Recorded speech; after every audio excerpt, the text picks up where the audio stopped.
Hello, everyone, and welcome to another episode of the Coaching Uncovered podcast. My name is Chris Berry, and I'm going to be your host for today. Joining us, we have Laura Ballet. Laura, how are you doing today? I am fabulous. And I almost wish we recorded our conversation in the beginning because, of course, it's always so juicy and cool, all kinds of nuggets in there, but I'm sure we'll touch upon it in the episode. Well, as I told you before, I had to contain myself because you started saying, like, wait, I want to know about that. So I know. for all the listeners out there, I saved it. So you're welcome. But before we kind of dive into, obviously, we're going to go in your business, what your journey's been like, what you're doing right now on a day-to-day basis. I'd love to get started off just sharing a bit about, your journey of getting into the coaching business and what exactly you do and what is the science of empowerment. Yeah, thank you. I love the opportunity. I think all of us really are coaches, right? Our whole life through, even though we don't feel that way, we're trying to always give advice and maybe fix someone else rather than focus on ourselves. So I think we're always coaching, but I really have always been aligned with empowerment. It started very young in my life. I think some of us come out with just big personalities and we think we know a lot. You and I were talking about the famous quote from Socrates, all I know is I know nothing. That's taken me a while to really embrace that because we think we know a lot. But coaching is something, my earliest memory, I was 9 years old, Mr. Grenfeld's class, and fourth grade, and a little elementary school in a little town that I grew up in. And I was giving a speech on empowerment. And it was just something that always felt very much a natural extension of who I am. And then my brother, very athletic, both Christopher and I, but he went on to become a USA gymnastics coach and then really went big into that whole business. Sometimes even working with high-end athletes that we would know and real Olympic champions. And so we were always kind of talking about the potential and the expansion of the human condition and the mindset. And so when we were young, we just kind of thought we were super cool. We grew up with the superheroes, and we really did like try to jump off the roof of our house. We would try to like swing in between trees. We were had monkey bars. This is how long ago I'm going back, in our backyard. And we were doing things that if my mom probably knew now, like, and we're amazed that we're alive. But I really do think that there's this natural, almost innate nature, right? It knows itself. Like we are capable of things way beyond what we settle for. And so this is one of the driving forces behind my mission to become an empowerment coach and a transformational kind of self-improver for myself first and for others. We very rarely tap into that brilliance and into that greatness. And it is truly within all of us. So I just think as a coach, it's something that I align with, and I really give space to my clients or listening audience to just remind them that you're amazing and you've got something in there and you know it because you get the nudge, and start to really befriend the nudge rather than tuck it away. Yeah. And I know you explained it right now of having all these different aspects that unfortunately people have a tendency to stow away, of just, it's so crazy to me because as we continue to grow older, let's say from kids and maturing, becoming a teenager, then an adult, it just slowly becomes less and less of, oh, I don't want to make a mistake, or I need to conform to this model or that. And that's essentially what you were talking about of like, no, you don't need to conform to that. One question I do have, obviously, I know you just touched upon it, empowerment, because that's the foundation of everything there. How would you describe empowerment? What does that exactly mean? For example, the people that you work with? Yeah, for me, it is taking on the exploration of self. It's really diving in, allowing yourself both the shadow and the light, going down the rabbit hole, practicing, what I call the balanced egoic, right? Energetic structure, really allowing yourself to be bold and be courageous and really entertain what would it be if I just suspended the doubt and I showed up anyways.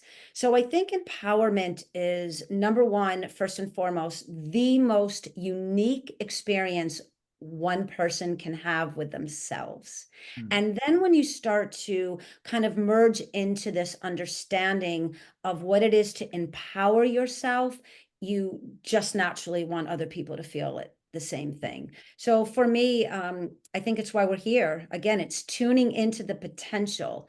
It is tapping into that higher level of intelligence, whether we look at it through God energy, universal energy, geometry, mathematics, really truly becoming the architect of thought processes, and mm. how can we use our thinking in order to create something really impactful. And I believe it starts with self, and then you just start sharing it in any way you can. And for those of us that have coaching businesses or we do speaking engagements, that's great. But every mom and dad and every kid out there and every preacher and people in politics, etc., we all have the opportunity to really move into that power position.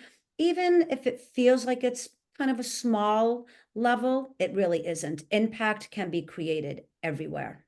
Yeah. One thing I love is you said every person can move into that power position. Even before you talked about, look, everybody's a coach, right? Whether you call yourself a coach or not, it's Yeah. I mean, you even talked about it too, the mastery of self. You're essentially coaching yourself, guiding yourself through it. But then also we have a natural tendency of, no, you got to do this. We coach other people as well. Um, One thing that I love about your journey and your story, like you said, from 9 years old, this is just, it's you, right? It's Laura and her process of doing this. And obviously you've been doing it since 9. And I know that the formal business, right? We're talking like a decade essentially plus that you've like formally about been doing this. Question I have for you for people that are just getting started in a coaching business, or maybe they just have this passion. What was that thing that kind of led you into saying, yes, I'm going to make this like a formal business. I'm really going to dive into this. What was that turning point for you, would you say?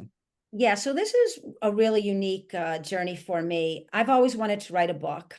And when I was 14, my mom and I, we still talk about this. And yes, I have a few memories of specific ages in my life, and then the rest is kind of a blur. But we were in our country home, and we were talking about how I wanted to write, because I really did feel like someday I'm going to change the world, right? A lot of us feel this way. We're going to do something great and grand. And then life does get in the way, and you realize, well, maybe not so great and grand. But my brother, Christopher, understood that there's an aspect of my mind that goes above and beyond the ego and the personality and the patterns and the habit of who I've become, and had something of value to offer the world. And that came from probably my biggest supporter and my best critic, right? My brother, my sibling. Any of us who have brothers and sisters know that type of relationship. So I really appreciated him feeling that you've got this. So it really became about writing the book. And this is something that I reflected almost, I would say, from my late teens all the way up until I wrote the book. When I would talk with people, it could be at a barbecue, a cookout, on vacation, flying to Europe, whatever it may be. And just conversations would come out, and everybody always would say, do you have a book? Where's your book? Where can I pick up your book? I'm like, I don't have a book. And they're like, you need to write a book. So for me, I wrote The Science of Empowerment, never thinking about coaching as a business. And then as readership started to grow around the globe, I would get an email, and I did something very unique. I had an opportunity to have a very large publishing house publish my book. And I talked to a few people, and I decided to self-publish. And the reason why I did that is it allowed me for my readership to email me and to talk with me and to have this beautiful synergistic experience with people in the world. I think maybe the first 2 or 3 thousand, I wouldn't have been able to do that if I had done it the typical way. And so what happened is they started asking, would you coach me on the science of empowerment? And immediately it just, of course, everything aligned. And I was like, oh, okay. And so now I've been asked to like create courses and digital courses, and I'm not there. But yes, like even the title of the chapters, all of them are a course. It's another book. It's a speaking engagement. I'm talking to someone about doing a TED Talk right now because of this. So I think for people out there, it's that passion, it's that nudge. If you feel you have something that would make a difference, even to one person, move on that, activate that. Don't worry about all the nuances of a business. I'm still growing and learning every single day. I'm really a little tech dinosaur baby. I really am. I admit it. I embrace that now, but put me on to a podcast or a stage and ask me to talk about creating an empowered life and tapping into your personal brilliance. And I can do it, in my sleep because it's authentic to my alignment.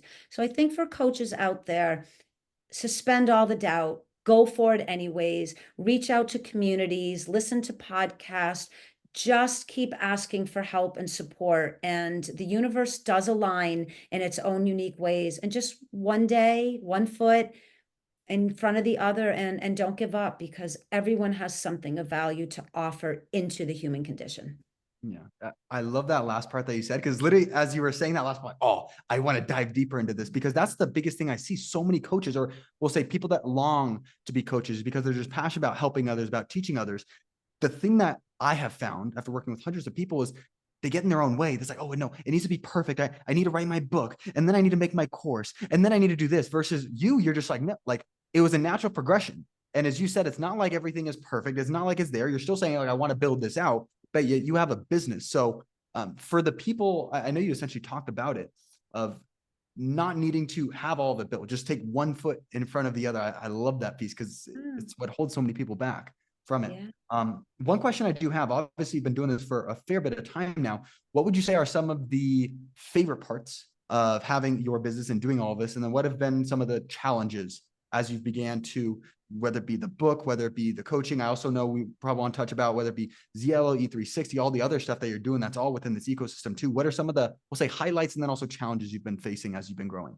Yeah, I think we'll look at it as we do within the J3 equals E formula. That's at the base of the science of empowerment. Negative, positive, neutral. Which one are you? So if you ask yourself, what are the lowlights? What are the challenges? I think they're very common, right?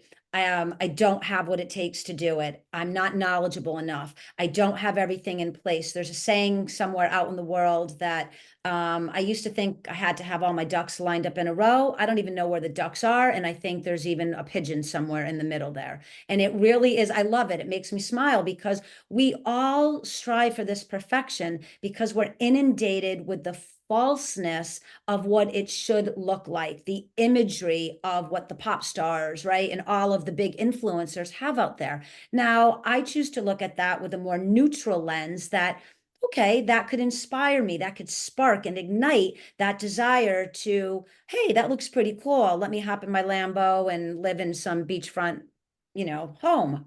Fabulous. But for us regular kids that are really trying to move through the process of it, I think just the challenges, accept them. They're very normal. They really are. I don't have enough tech savviness. I don't have anyone to help me. I've never created a business. What is a business? I don't even know where to begin. And that's why I had said before, there are communities everywhere through social media. There is Google. We have this library at our fingertips. Just start researching and give yourself the grace of time to figure out, how can I do it? Where can I do it? Just start asking, again, through resources. Go to your local library. It sounds very old school, but for those of us that are trying to maybe work a full-time job, take care of a family, try to take care of ourselves, and create a moment of passion that we feel like really propelled forward to do, it doesn't always line up. So I think, again, the challenges are going to come. And I know quite a few founders who are really riding the wave. They still are, oh my God, I lost 2,000 subscribers this week. Oh, I gained this. Oh, that person that I thought was going to be my head marketer, they just disappeared. No one is exempt from it. So again, give yourself grace, embrace the vulnerabilities around creating itself, and believe in yourself. And then I think the highlights are really, again, I'm going to just say this, listen to that nudge. And it's a different nudge, and everybody has a different vernacular of how they look at that nudge. But we all know if there was a dream or a goal or desire that we've had, and it's always stayed close by, but we've pushed it away for many reasons. And that's the place you need to go. And that's where you need to focus your energy on. Really kind of just embrace, what is this telling me? What am I reflecting back? I want to have impact.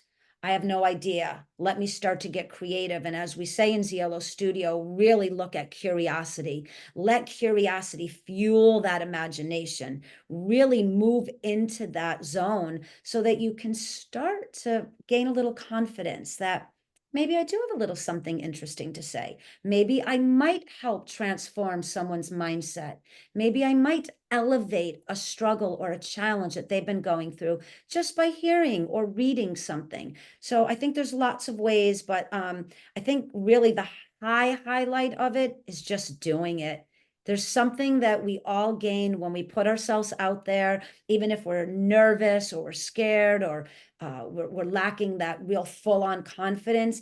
The more you do it, the better it feels. And you start to believe in yourself and you start to be able to rely on that empowered aspect of who you really are. That last part's massive. And I know it's been a recurring theme of what you shared is everything's not going to be perfect.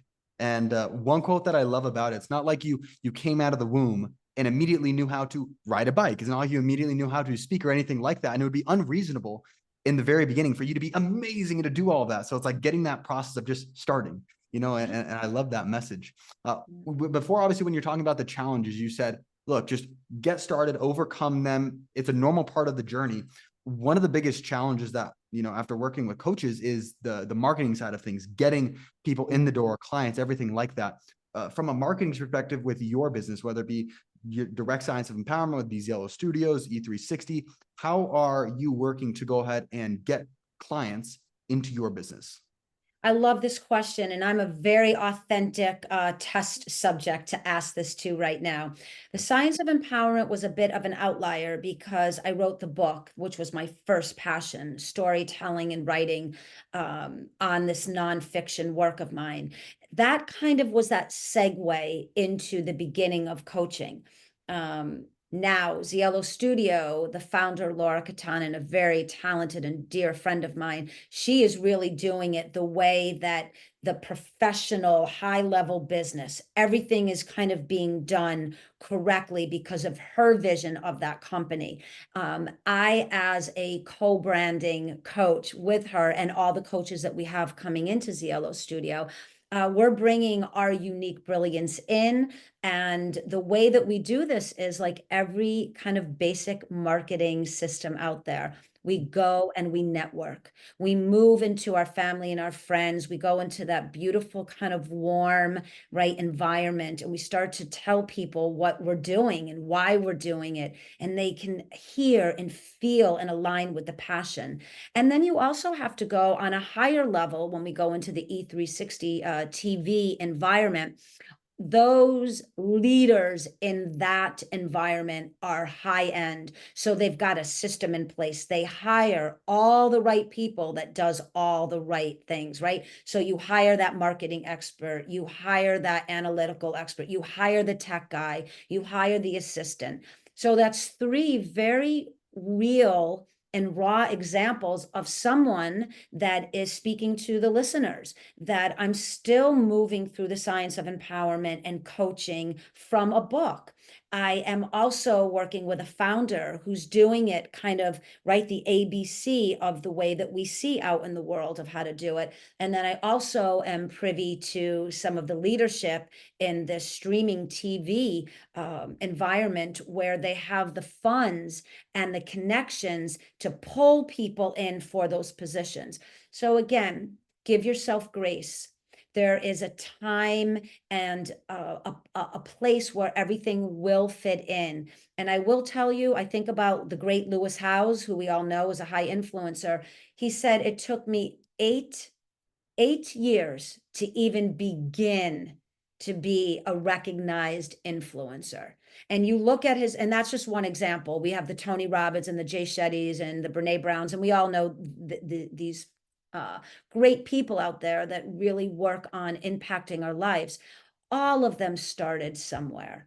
All of them, it took time. There's something in the human psyche where we hear a story, but then we see the product and we think it magically just snapped into place. There is a story in between. There is a journey. There is really, right? It's like that metaphor when we see the tip of the iceberg, but what's really underneath it, the weight, right, of it. And so I think just to remind everybody that, first of all, have fun. Don't, get yourself too down when it's not just naturally flowing. The one thing I will say, and it is the one thing I hold on to, it's a saying that I have since I was a kid. It was a gift given to me, is onward, Christian soldier. And I think about this all the time, and that is that one step in front of the other. It's when you have doubt, you recalibrate, you neutralize it, you find something that kind of injects a positive energy into that doubt. It's not that every moment you're going to be up on top of that wave and it's all going to be beautiful and perfect. It's all going to fall into place.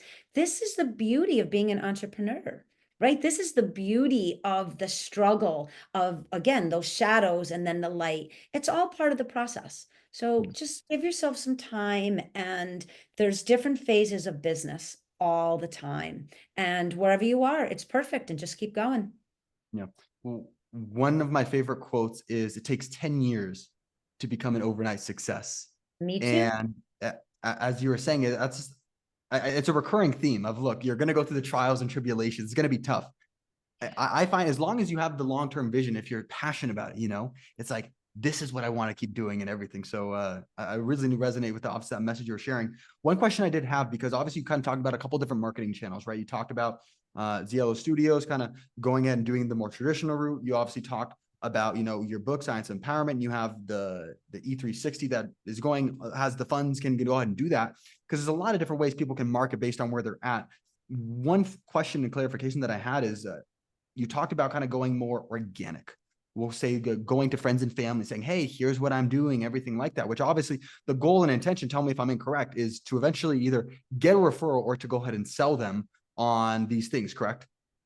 Yeah, and again, just it's so funny. I don't think I've ever used the word like sell, Uh-huh. but it is because it's a business. Mhm. But it's when you go to family and friends, there are people who there's already an environment of trust, camaraderie. We kind of have this really unique way of exchanging, Right. right, our thinking processes. And most of those people want to support you. Now, again, I can hear, right, the listeners are thinking, well, I have to work a full-time job. I have to pay the bills. Well, we all know what's going on there. So how do I now start to bridge the passion with the reality of what my life is? And again, just start. Just start. Don't give up, your day job if you don't have the funds to, pay. But I would say that yes, it's asking someone. We just had a conversation about this morning. If you reach out to a friend and say, look, would you be so kind as to share this link with 3 of your friends? And ask them to do the same. And this is really about you supporting me in my passion and creating an impact out in the world. Is everyone going to do it? No. Does everyone have the time to do it? No. But there's a few people that absolutely. And I know this from my own journey where I've had that. I've reached out to some people, even in our LinkedIn community, that I didn't know really well. This is what I'm doing. I love what you are doing. I admire, I've watched your journey. Would you mind having a Zoom meeting? Tell me one thing that might help someone at the very beginning. There's so many kind, caring, devoted people to really supporting one another. I even have done it. I have people that reach out to me and I'm still learning and growing, but what I have learned, I share without even a second thought. So again, suspend the doubt around all of it. What happens if I reach out and no one, responds? What happens if I ask and they say no? It's okay. Keep finding ways to get creative. Put on a business mindset. find someone that you think is kind of cool, or find a product out in the world, read about it. What did they do? You know, I love the famous story about Nike, right? Some girl, she got paid like 25 bucks, did a little swoosh, boom, the rest is history. We can go on and on with this. So it starts somewhere. It's the only difference between the people that really make it, right, and the people that don't is they just gave up quicker than the others. And that's really how I feel about it. Yeah. I really like that approach of what you're saying, because that was the question I had in the back of my head was, so many people, they're afraid to go talk to their loved ones because they want to seem salesy or whatever it is. And it's just your heart, you know, you want to share, especially many people in the space, you're passionate about what it is, you know? And especially even in this industry, right? If you just look at like coaching as a whole, especially the online coaching space, it is so tainted with, you know, a couple bad actors, a couple bad apples. And from a sales perspective, right, in regards to like signing people up, it's notorious for either one of two things: people that are like very poor at sales and they don't know how to express their value to people, number one, or you have like the people that are phenomenal at the marketing and sales and sleazy salesperson getting the person into the program and not delivering on it. So from a sales perspective, I know you talked about obviously like a friends and family approach, like the people, you know, look, just wanted to go ahead and provide value and everything like that. From the other people that you get, right, whether it be from people emailing you on Science of Empowerment or anything else, what's kind of your perspective and approach, and how do you handle those people that are interested to eventually then turn them into paying clients of your own?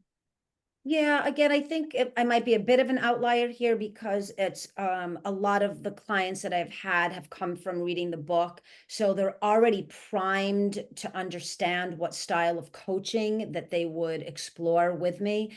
But again, I think it is really just asking of people, are you willing to invest in your own experience of living an empowered life? And that's what I ask someone. If you're good and you want to stay where you are, and the patterns of your life are fulfilling and bring you happiness, bring you security, bring you confidence, etc., then you're good. I've yet to meet anybody that can answer that with, yeah, it's real good. Even the top of the top are still going through the normal struggles. And I say that word normal, meaning I know nothing is really normalized anymore, but we're all just humans doing or being or becoming. We're all releasing, we're all building, creating, designing. It's okay. It's okay to say, I want you to come into my coaching environment because I know what it can do for you. And yes, you have to pay me for my level of education and time and hours. Someone like me, you know, I forget, I even stopped counting the podcasts, the interviews, the 10,000 hours of coaching to get certified in ICS and ACA and ZLO and everywhere you go, ICF. So it's, you know, to write a book, 5 years of my life, I studied about this particular writing process so that it would actually begin to rewire, right, the framework of the reader. There's value in what we do. Not every person, not every product has that authenticity to it. And I think people can feel it. They know, like, this person, whether I sign up or not, she's just going to go on her way because she gets it. And I think I want to get this a little bit like she does or he does. And that's just, I just think for those of us that are trying to work a business for money only, or because we do have a little bit of desperation because the mortgage is due, there is an energetic kind of vibration or frequency that comes off of that, and we recognize it on the other side. I think for those of us that are able to say, I'm not wanting to give that off, let me find a more balanced way before I enter into that conversation. This is what it all comes back to the very beginning. This is the self-empowered exploration, right? So we discover what it is to be an authentic, really like kind of tapped in to that universal knowledge and connectivity to one another. And so I think we have to live that version of ourselves first before we go and offer it out. Because you and I could have all the quotes, we could have all the marketing, we could have all the tools, modalities, skills, etc. But if we are not genuinely aligned with what we are speaking about and really the impact we want to create, whether we're all sales, whether we're just a coach, whether we're just a and fill it all in, it's not going to come across, I think, correctly. And that's, I think, some of the hard stops or the low lights of trying to create a business. Really ask yourself, if money was not an issue at all, would I be doing this?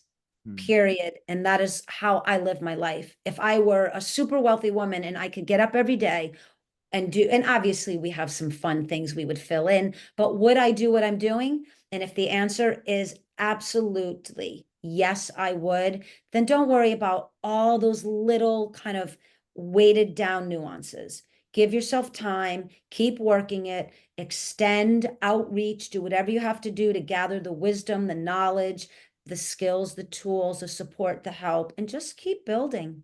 Keep building. And hopefully people will hear that, see that, feel that. No matter how intellectual we are, there's something in us as humans, that sensation, that feeling. We talk about a lot of this at Cielo too. We know, right? We've got that gut reaction right away, like, oh, this is cool. Or no, this is like a used car salesman, which old school terminology there, but we know what that feels like. We don't want to be sold something that we're not comfortable with.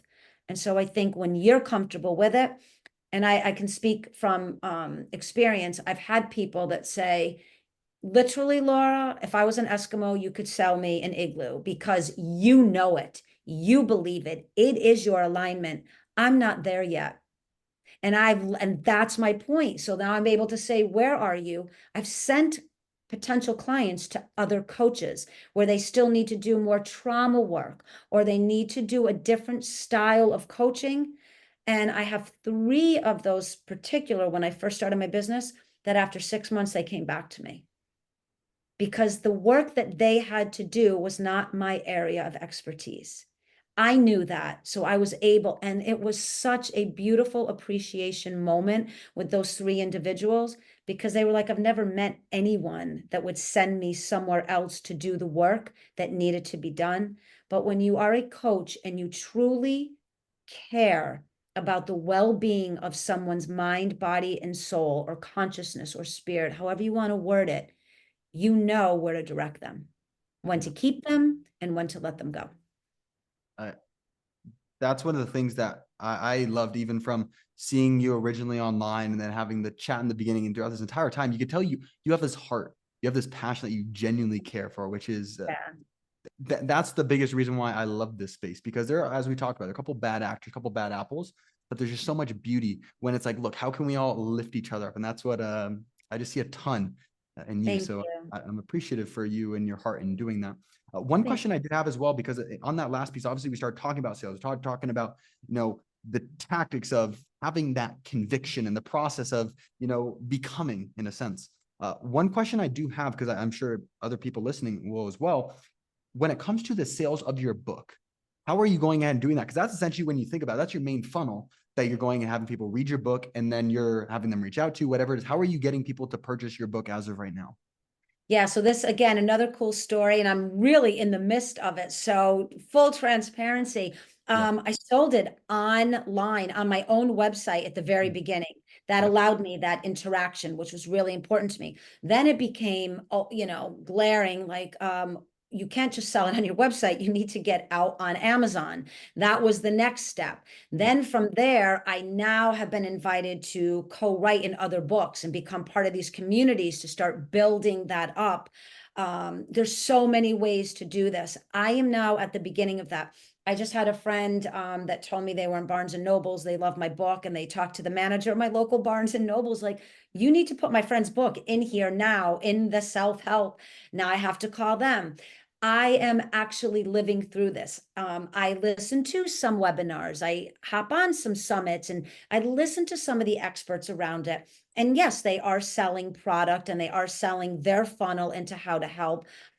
So I take what I can from that because I'm already ahead of the game. The book is written, it's published, it's already out there. I've sold, thousands and thousands of copies, but I need to now go. Like my goal is now big, tens of thousands of copies. So I'm actually in that process. So I'm doing what I told the listening audience to do.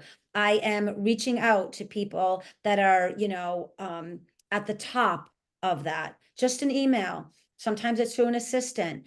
Again, if you can't personally answer, can you share a golden nugget? Can you share your top tip that you feel compelled to help someone out that's not quite where they are? And again, everyone that I reach out to within this our LinkedIn community and around the globe, I always get one person, if not several, that are willing to help. I know someone, I've connected. I just had dinner over the summer in Rhode Island with a woman that's a friend of a friend at this dinner party. She's writing a book. I've already connected her to a friend of mine that's an editor. Just there you go. And so I really think when there's this natural desire to give and to support and to help, it does come back to you.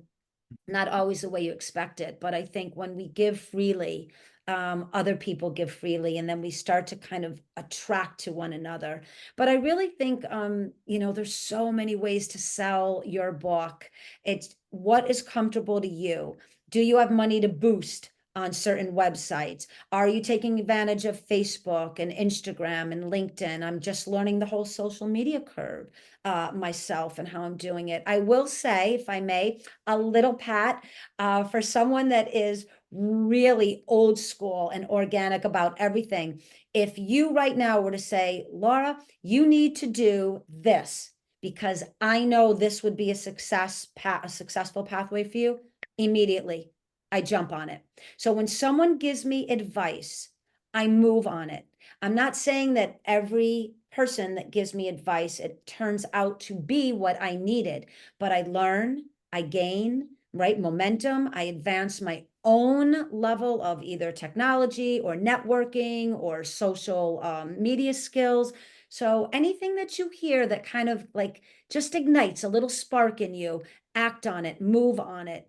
And I think that's a way to help. But I took notes. I spent, I don't know, I was in my office 14 hours the other day researching all kinds of like book hubs and all kinds of things just for this. I'm ready to go now past Amazon, but even Amazon alone, I had a talk with someone there. They will help you when you call and you ask and you keep asking. Get a higher level, get someone that knows. When you speak to that customer service, say, have you had experience helping me as one of your authors? No, I have not. Can you put me to someone? Like, just get really serious about creating success for yourself.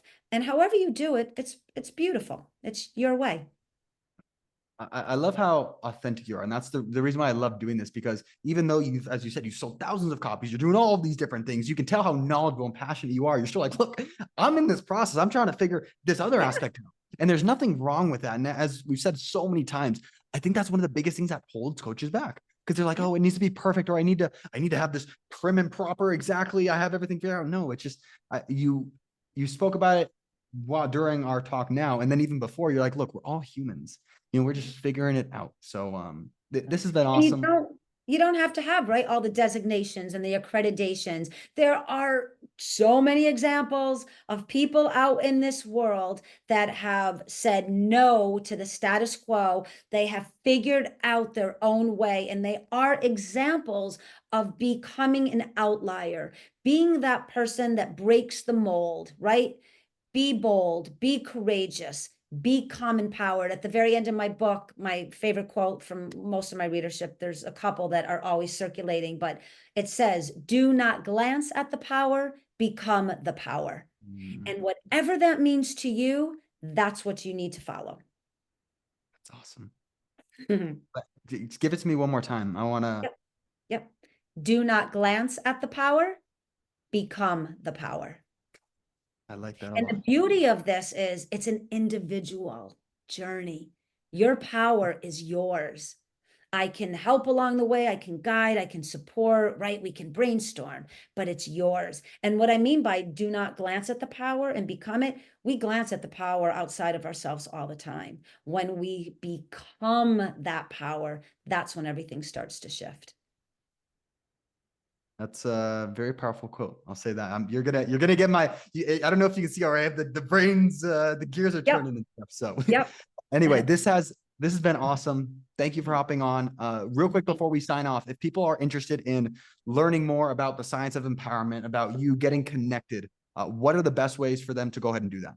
Yes. So of course, LinkedIn, that's where you and I met. So let's support our LinkedIn community. So find me, Laura Brennan Ballet, all over there. And you can go to the website, www.thescienceofempowerment.com. There is a copious amount of knowledge and inspiration. Even if you never bought the book, even if you never signed up with me for coaching, there's so much for you to learn and gain just by reading the website. It's what I call really creating an internal living library. We start to gain this live information that turns into actual living knowledge, and you can get it just perusing the whole website. So either place, and of course Instagram and Facebook, I'm just growing there, but I would say LinkedIn and the website and Amazon, except when you go to Amazon, I come right up against Mr. Greg Braden, which is a very beautiful honor, but you have to find Laura Brennan Ballet, The Science of Empowerment. And the reviews are amazing. And it's a book worth changing your life for. That's awesome. Well, it's been a pleasure having you here. I'm sure that we'll obviously continue to be in touch about everything. You got my gears going. So thank you Yes. again for hopping on, and we'll go ahead and we'll be in touch. Thank you. Awesome. Okay. So everyone, thank you for joining us this week on Coaching Uncovered podcast. I mean, the biggest things that just stood out to me, the authenticity, right? The understanding the internal, we'll say challenges that come of running a coaching business is not always perfect. It's not going to do this. And we have Laura here. She's been doing this for, right, we're talking a decade plus, and she's still thousands of copies that she's still in this authentic self. So I loved her message of just getting started. Don't letting these roadblocks stop you. So I hope that you guys found some value from this. If you do enjoy this stuff, make sure to go ahead and like this episode, go ahead and subscribe so you can continue to hear more episodes, and we'll see you guys here very soon.